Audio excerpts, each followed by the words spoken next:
I'm Andrea Giles, and you're listening to the Heal from Infidelity podcast, episode number 180, Loss, Grief, and Rebirth with Julie Cluff. Hello, and welcome to the Heal from Infidelity podcast, where courageous women learn not only to heal from their spouse's betrayal, but to become the boldest, truest, most decisive, and confident versions of themselves ever. If you know there's more for you than the life you're currently living, but don't quite know how to get there, you are in the right place. Stick around to learn how to create a life that will knock your own socks off. Is it possible? It is, and I'm here to show you how. I'm your host, Andrea Giles. Are you ready? Let's dive in. Hello, beautiful listeners. You are in for a treat today. I, for a while, have wanted to have this guest on my podcast. I've known her for a while and have been inspired from her from the day I met her, and you are about to find out why.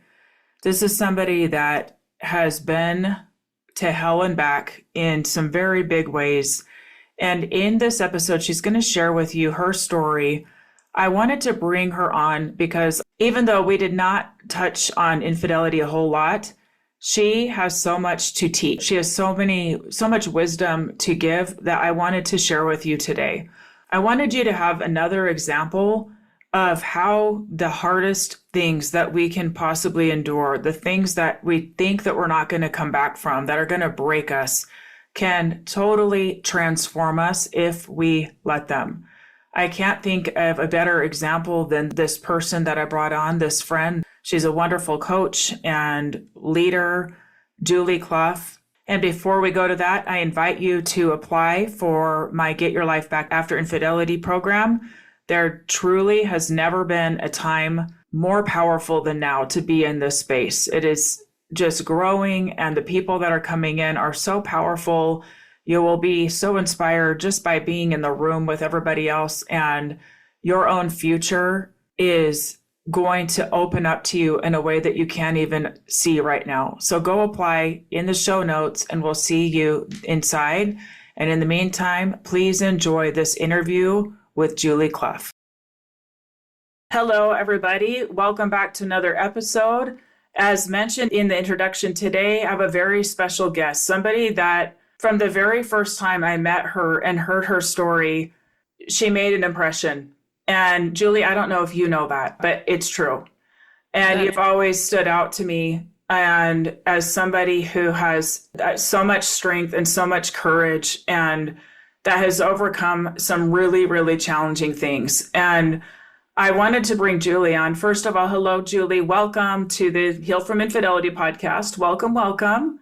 Thank you. I'm so excited to be here. So excited to be reconnected with you. You too. You too. Thank you. So Julie and I, we're both in the coaching space. We've rubbed shoulders at different events and things like that. So wonderful to have you here.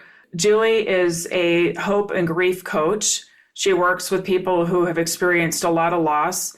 And the reason I wanted to bring Julie on today is, for one, you just need to hear her story. You need to hear from Julie. She is a well of wisdom and life experience, and taking things that would take a lot of people down and turning them into, I don't know that I want to say gifts, but into the resilience, the ability to reach out to other people and help them is so inspiring.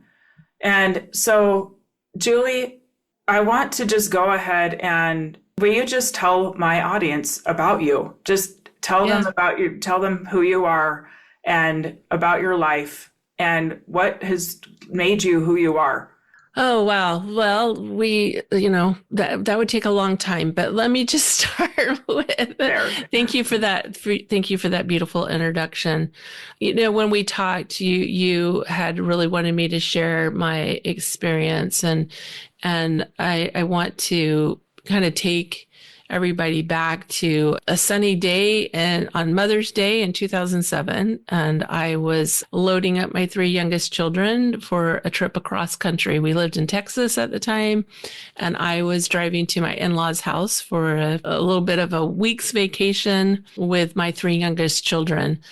So I have three children from my first marriage and three from my second marriage. And we all lived as one big happy family because my first husband had left the country, wasn't really connected with the kids. But at any rate, I was taking the three youngest because they were available to go. Everybody else had work or school or something. And so we were driving across country, and we got halfway through our day, halfway to our destination that day. And I fell asleep at the wheel. And the crazy thing about that is I never felt tired that whole day. Mm-hmm. I never had one moment of feeling drowsy. Wow. I wasn't even trying to fight back drowsiness, but I woke up bouncing along the median in between the westbound and eastbound lanes at the border of Alabama and Mississippi, of all the crazy things. And when I tried to pull my SUV back up on the highway, the wheels lifted off the ground and we rolled. We rolled across 2 lanes of highway. We rolled into the grass onto the other side. And when the car stopped rolling, I knew that my life had changed forever. When the car stopped rolling, I could hear my son, James, who was 12. I could hear him crying in the front seat. So, and also just to let you know, like, I couldn't see anything. When the car stopped rolling, I had kind of, it's like I came back from being blacked out or something. Wow. Not quite sure what happened in all of that, but I couldn't see anything. So I could hear him, which was relieving, but I was calling for Carrie and David and there wasn't an answer. And as my eyesight returned and I looked around and I saw all that destruction and I couldn't find Carrie and David. And then I noticed them, what felt like a football field away from the car. They had been thrown from the car. And unfortunately, they passed away that day. They died that day. And it was beyond devastating. There are no words for the devastation of that experience. And I cry not because I cry now, but because remembering that Julie, who was in so much pain for so long. I have so much compassion for her and love for her and where she was in that space, and feeling like not only had she destroyed her life and destroyed, because I literally was screaming in the car, I killed my kids, I killed my kids.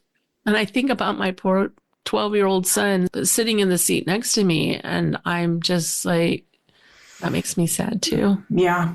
That he experienced that. Yeah. But there were so many miracles that happened too. And I always like to share that.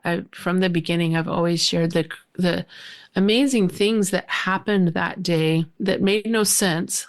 And one was that as the car was rolling, I heard a voice in my head that said, "Bring your arm in." And somehow I had the presence of mind to bring my left arm in. And it was just a couple months later, I learned about a woman who had lost her arm in a rollover accident. And 2 years after that, I met another woman who had lost her arm in a rollover accident. Wow. So even though my children had died, somehow my arm was saved, which doesn't make a lot of sense. You know, my perspective now it's changed a lot, but that made no sense. There were so many like these miraculous things that happened along the way. The other thing that happened is when we got to the hospital, so my 12-year-old son, and I need to go back and honor my children who passed, because I realized I don't think that I shared. My daughter, Carrie, was 10. She was a delightful, tender-hearted girl who loved her friends and everyone loved her. She had this incredible ability to wrap her arms around anybody. She was the one that everyone would come back to me afterwards and say, she made me feel like I belonged. I was, kids that had moved into the neighborhood that felt out of place. She was the one that I received those messages all the time, and that was who she was. And then my son David was 8, and oh my goodness, you know that I don't know if you remember the book No David No or something like that. Yep, We I said sure do. that book was written about my Oh, I David love it. I love it. because he Yes. was full of life. And I remember my mother-in-law used to say all the time, she's like, his spirit is too big for his body. I thought that was so funny, the way that she would say that. And looking back now, I'm like, I think she is exactly right. But very independent, very gregarious, very friendly, very active. Like, I just was like, when is he gonna, the toddler stage when they're getting into everything? Like he's 8, still getting into everything. Like when is he gonna outgrow this? Anyway, he's delightful. We have so many funny David stories that we still love to share. So those are my children who died that day, Yeah. and they're wonderful, and they're still with me, and I want to acknowledge that as well.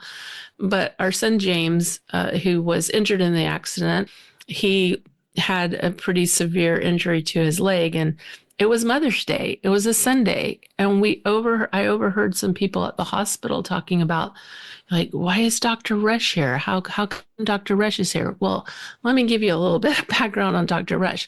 Dr. Rush had developed the procedure my son needed. Wow. To save his leg.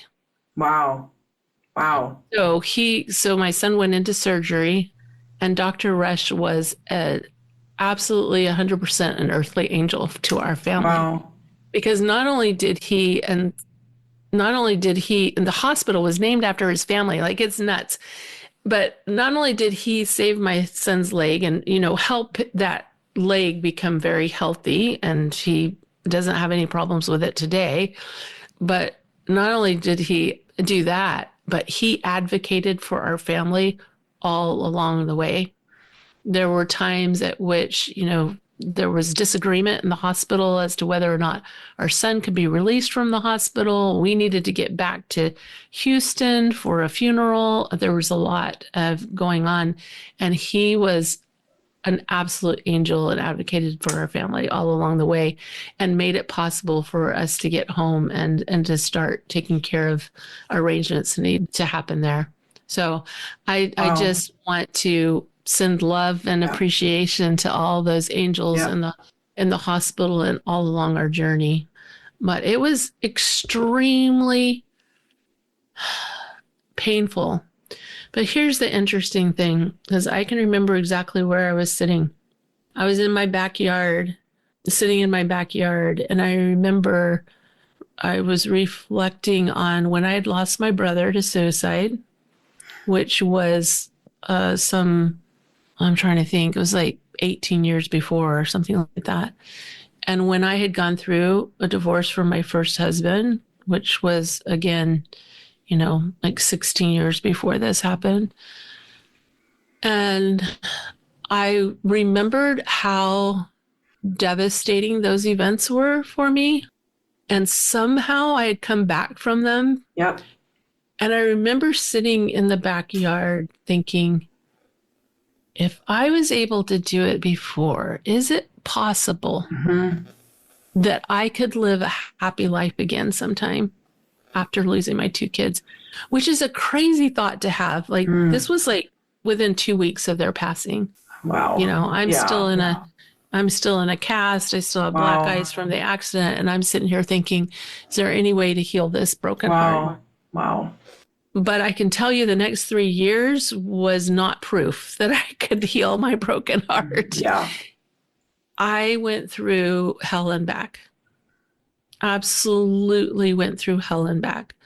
The first few months, because I was familiar with grief, because of that understanding at some level of my own grief, I understood that it was going to be hard. And I didn't put myself in any pressure. I was like just existing, doing the best I could. Just letting it be hard. Just letting it be hard. But about 1.5 years later, and I call this the messy middle, you're in the middle where things start to, like, your head's coming out of the cloud a little bit, but you're not there. Yeah. And so from that perspective, my head coming out of the clouds, all I could see was I'm a mess and I need to figure my life out. Mm. And so in the middle of that, I started to beat myself up. I started to have expectations. And I will say, not long after the kids passed away, we went to a therapy session with a therapist that we only saw this one time. But in that therapy session, and again, like it's been a month since my kids died. And in that therapy session, I don't remember everything he said, but he did most of the talking. And at one point he said, "You can decide to be happy." Wow. Wow. Now, do I believe that's true? Yes. Was the timing correct? Right. No. Yeah, absolutely. And so in my mind at that like year and a half point, I'm like, oh my gosh, I can't figure out how to be happy. And feeling bad for it. Yeah. Yeah. And so then I already have guilt and shame and grief. And now I'm heaping more on top of it, more pain on top of that, because I could not get my act together. And I spiraled further down the tube. And I was in continuous thoughts of, how can I leave this life? Just be done. Just be done. I was like, I can't. It's like, it's when we have to forgive someone that we're not like always with, that's one thing. Yeah. But I lived with the person I had to forgive. Yeah. And that was excruciating. It was absolutely excruciating. I could not figure it out. And, I judged myself for every little thing. I was so overly, I don't know if overly concerned. I think it's very, as I've worked with people, this is very common. Like what I've noticed is that, and this was my experience, if I showed up kind of acting like I was happy, then I felt bad because I thought, oh, people will think I didn't love my children. Yeah. But if I showed up how I was really feeling, like really super sad, then I would, I'd feel like, oh, they're looking at me like I'm going to fall apart, and that's not acceptable. But I was falling apart. Right. Yeah. I was falling apart. And during this time, I did seek therapy. I did EMDR, which was helpful in helping me overcome my PTSD. Yeah. It wasn't like I was sitting around not trying to get help. Yep. I was actively doing things to try to bring some balance to my life, but it was super challenging. So what was it that helped you kind of turn a corner, so to speak? I think it was all of those things. I looking back, and I don't know that I recognized it at the time, but looking back, I really was in all the quadrants of balance in life, as far as I was exercising, which was a great release for me. I was playing tennis, so I had this friend group, this social group that I was spending a lot of time with. I was pursuing my spiritual, life as well during this time. Like, I was seeking help. I was feeding my mind. I was doing a lot of good things. Yep. And I think all those things helped and created a foundation for what came next. Now, I don't know if you're familiar with Byron Katie, but I love her story and how she just dealt with this tremendous clinical depression in a mental hospital. And one day she just woke up and it was like the lights went on and she had a totally different understanding. That's kind of what happened to me. And some of this was very connected to prayer and a special prayer that was given. And the lights went on, and within 24 hours, I was a different person. Wow. Yeah. Tell us more. Yeah. So, and that didn't mean that I was 100% healed. It's just, I was out of that deep fog, because before that happened, the darkness had become tangible. I believe that. Tangible. Mm-hmm. I was living with this demon inside of me, for lack of a better word. Yep. And that lifted, and I'm so grateful for the things that I did before that happened, because I had some structures in place, right? So I had my friend group, and I had my exercise, and I had my spiritual practices, and I had all these things were kind of in place, but I was doing them from a place of like deep darkness. Yeah. Now I was able to continue those practices, which brought me forward with my healing. But it was a night and day thing. So that was 3 years, almost to the day, honestly. Wow. And I just felt, like I said, like a totally different person in 2000. So that was 2010. So in 2012, I met somebody. My mom introduced me to somebody, and we were visiting, and I heard his story, and my mom asked me to share my story, and I told him about losing my kids and all this. And I, at that point in my life, like, I'm used to telling about it now, but at that point I was like, I don't want to tell that, Yeah. you know? Yeah. But my mom's like, tell him your story, Julie. And I'm like, okay. So I tell him reluctantly. Yeah. And we were having lunch. And as we walked out of the restaurant, he grabbed me by the arm and he said, "You're supposed to do something with this." Wow. Wow. And it was literally lightning bolt. Wow. It was, if God had stood in front of me and said it would have felt the same. It was, you knew. Yeah. Yep. But I didn't know what that was. So I went on this search for, what is this? What am I supposed to do with this? I don't know. And I'd had some inklings like that. I kept thinking about things like that, but I would always talk myself out of it. I'm like, oh, I don't have anything really to share. I don't have anything to, I don't have anything to add to this or whatever. I actually, at one point in my search of what this was, because I just knew in my soul, like, this was my soul calling me forward, right? I knew. And I actually, at one point, I enrolled in college to go back to school to become a therapist. And that first week of school, I sat there and I went, I am not in the right place. Once again, and I almost feel like I needed to have that experience so that I wasn't always questioning, should I have gone back to school? I'm only smiling, and my listeners can't see me smiling. But I'm smiling because we have such parallels in our story. It's interesting. I also went back to school to be a therapist.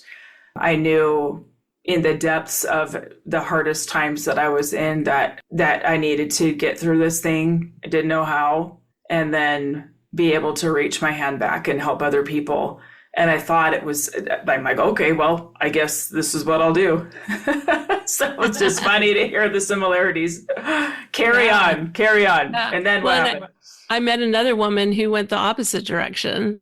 She started looking at coaching and then realized she was supposed to become a therapist. Interesting. Yeah. We all have our path. Yep. We all have our path, Totally. And we need to honor that path. That is like my biggest thing now, is just recognizing that, especially as women, a lot of times in the past, society has not supported us in following our heart. Yep.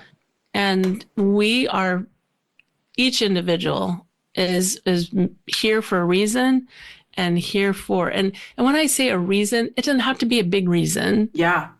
It's the little things, it's the little things and the big things. And it's like following your heart, doing the things that light you up. Yeah. And I think that with that, if there's anybody listening that is going, well, I don't necessarily want to go on the road with my story, right? Or I don't want to do this, right? I think that the biggest impact that we can have is working with ourselves and learning how to love ourselves and learning how to love ourselves, learning how to give ourselves compassion, because what that does is we then give everyone else around us permission to do the same. And is there anything that's more impactful than that? Something my clients hear me say a lot is the work that they're doing is changing generations. It's generational healing, forwards and backwards, of taking these patterns that we've been handed and that we don't know any better to do. We don't know any better. And then we have this crisis that brings us to our knees to go, I can't keep going the way that I am. I just don't know another way. And they're doing the work of learning another way. Is there anything more impactful or more courageous? I don't think so. I cannot agree with that more. Like 100%. In fact, people will often hear me saying, everyone should go through a divorce. Because I learned so much about myself and to stand up for myself and to be my own person and to respect my own desires, my own wishes, my own path. One of the first clients I ever coached, and this was not in the grief space, but she was sharing with me how her dream was to open a local theater. Wow. Like a live, play, cool. Musical theater. And I said, and I'm like, it like hit me again, like a lightning bolt. I said to her, do you know how many times I've thought about opening a local theater? What? Wow. Exactly 0. Oh, wow. Yeah. We're sitting here on computers because somebody felt this draw to create the computer. Yeah. This isn't about like everybody, and I say this all the time too. It's like not everyone's meant to stand up in front of people and say, hey, this is what happened to me. And this is, how that was my calling. That was my direction. But everybody's soul is pulling them forward to healing. Yeah. And the healing that you do, I don't know if you're familiar with Dr. David Hawkins' work. He has what he called the levels of consciousness. It's a graph. Just very briefly, it's just showing these levels of consciousness from shame and despair to enlightenment. And he's assigned numerical numbers to each of these frequencies of these different emotions. And grief is down, in the expanded emotions. Shame, grief, guilt, fear, all of this is, contracted. Contracted. Okay. Contracted consciousness. Okay. You'll often see his scale pictured as a funnel. Cool. Mm-hmm. And so at the bottom of that scale, the contracted emotions, the contracted states of being are below courage. And then above courage, we have the love and the peace and the joy and enlightenment and so forth. But it's courage that bridges the gap. So cool. So cool. And I love that so much. And one of the things that he shares, and this is not to discourage someone who's in the middle of the depth of the despair, because that is a real place to be. And I often say that grief is part of the healing. Yep. It's not the place to land forever, but it's not the problem. It's part of the solution. It's the pain that causes us to seek other answers. Yeah. It's the pain that causes us to seek someone like you, Andrea, who can help them through the challenges of a marriage that hasn't, succeeded, in our eyes of society, right?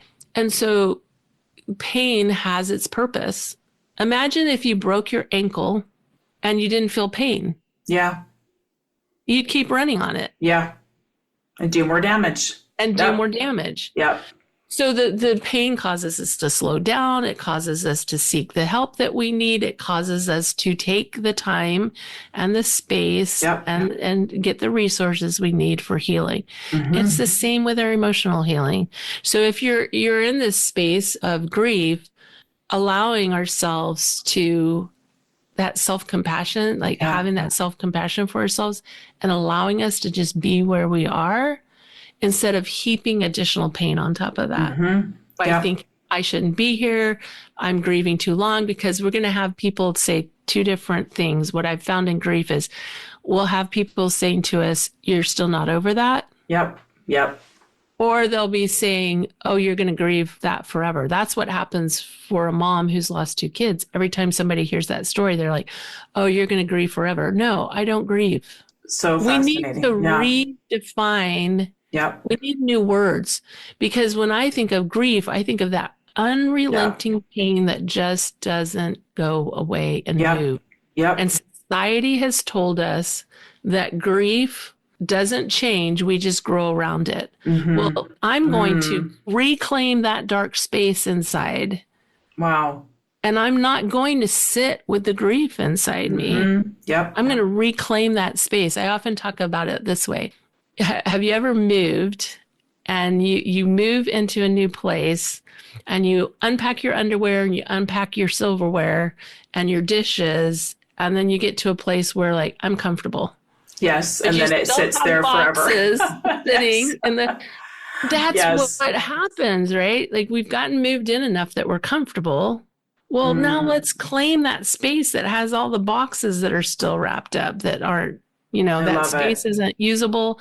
The stuff that's in there is not usable. When we go in there and we reclaim that space, we give ourselves a gift. We expand our soul. I often say that before my kids died, I was asleep. When they died, I died. Yeah. And then I awoke. Wow. So powerful. I am a different person than I was before, of course. Yeah. But sometimes people think that when something bad happens and they're a different person, that they can never be, you're never going to go back. I really kind of dislike the idea of, what's the word I'm looking for? Oh, shoot. I can't bring it up. Starts with an R. Resilience. Okay. I don't like the idea of resilience because it's almost like we can be stretched out and bounce back, and we're kind of in the same place, but that's never what happens. Yeah.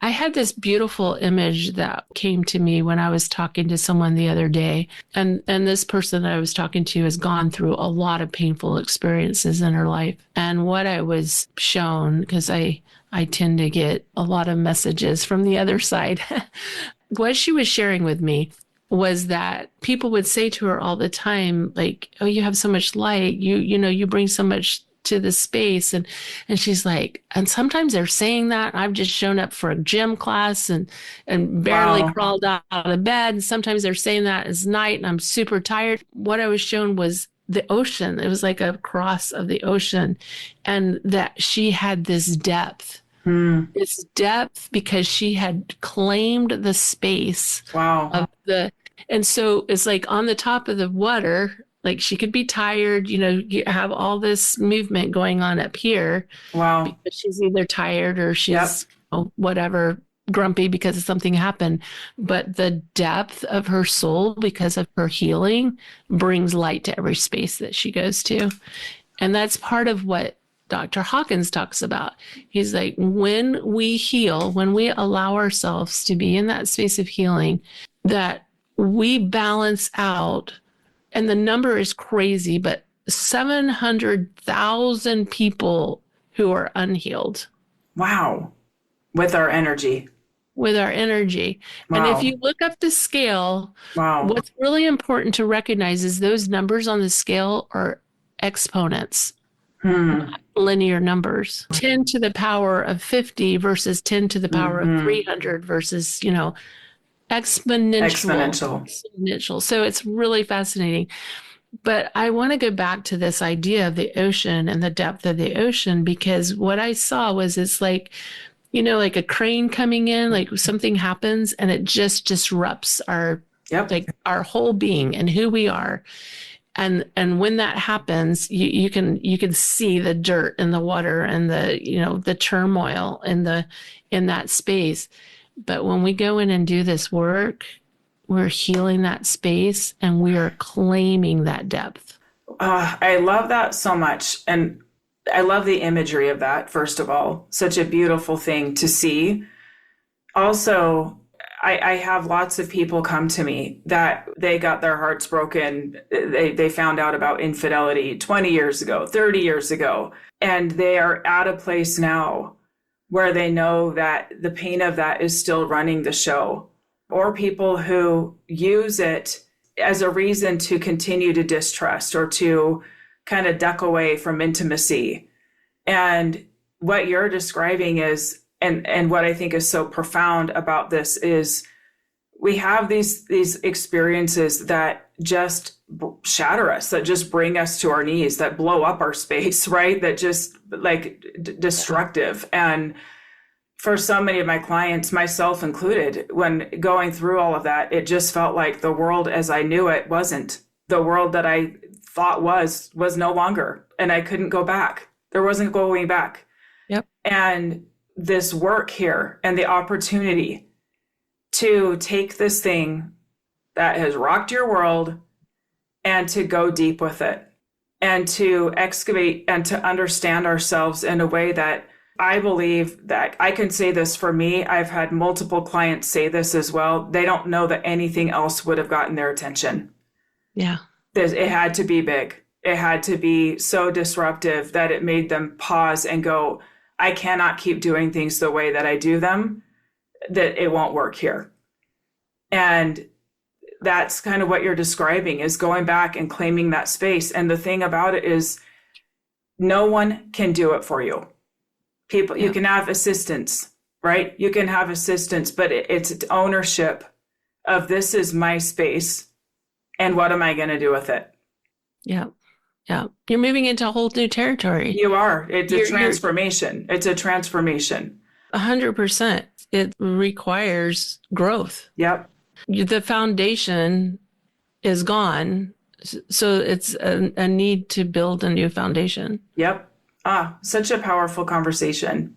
Yeah. So if you have any words of wisdom that you'd like to share with my people who are in that messy middle, I know that there are so many listening that can relate to that piece of, well, why am I not further along than I am? Like, it's been this much time, so why am I still here? And what would you say to them? Well, kind of what we talked about before is, what is your practice of self-compassion? Mm-hmm. How can you get curious about what you're experiencing?